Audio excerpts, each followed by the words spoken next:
Welcome back to Project 613. We are continuing with the Mitzvot associated with idol worship. And the first mitzvah that we are going to learn today is what the verse says: there shall not be found among you a charmer. Now, what's a charmer? Well, it was an ancient practice where people would chant and say various supposed magical words that in their belief would help heal a wound or would help alleviate the pain. For example, if someone was bitten by a snake or a scorpion, and then they would whisper these words on the wound and believe that their pain was being alleviated, this is forbidden. It's known as chover chaver. The next mitzvah we have today is that it's forbidden to try and communicate with the dead. This means that it's forbidden to do any act that supposedly elicits information from the dead. The Talmud speaks specifically about certain practices where people would fast for many days and go sleep in the cemetery, and with the hope that maybe the dead would appear to them and communicate with them. This is forbidden. It's known as doresh el hametim.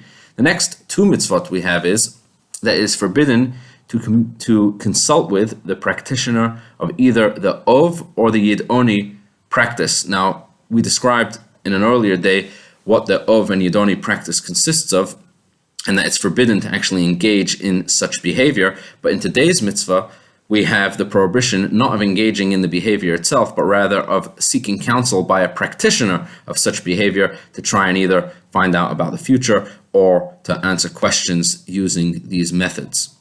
The next mitzvah we have today is that it is forbidden to practice any form of magic or witchcraft. The Torah says there shall not be found among you one who practices witchcraft. The next mitzvah we have today is a negative commandment or prohibition, that it is forbidden for a man to cut his sideburns. These are called peyot, the corners of our head. Again, this was a common practice of the idol worshippers, and therefore it's forbidden to shave this area of the head. We then have another mitzvah, again, for a man, where it is forbidden to shave our beard. The Torah says, Lo tashchit et pa'at zikanecha. It's forbidden to shave our beard with a razor or a razor-like instrument that actually destroys the hair right from its root. There are many religious Jews who do shave their beard, and of course they do not use a razor. The next mitzvah we have today is that it's forbidden for a man to cross-dress, which means that it's forbidden for a man to wear clothing that are designated for a woman. In addition, for this being associated with the practice of idolatry, this also can lead a person to immoral behavior, and therefore it is forbidden. Following on from that, the next commandment is that it is forbidden for a woman to wear clothing that is designated for a man and that is known in that area to be a designated men's clothing.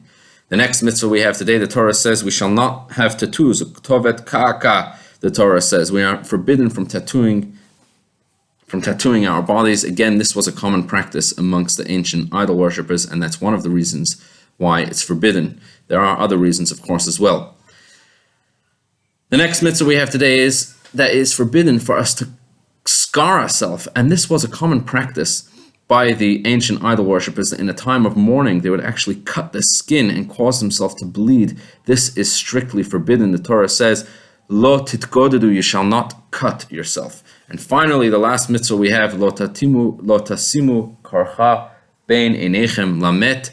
And that was another practice where in the course of mourning, they would actually tear out hair from their head when a loved one would die, and this is not allowed. This is forbidden, to rip out hair from our head.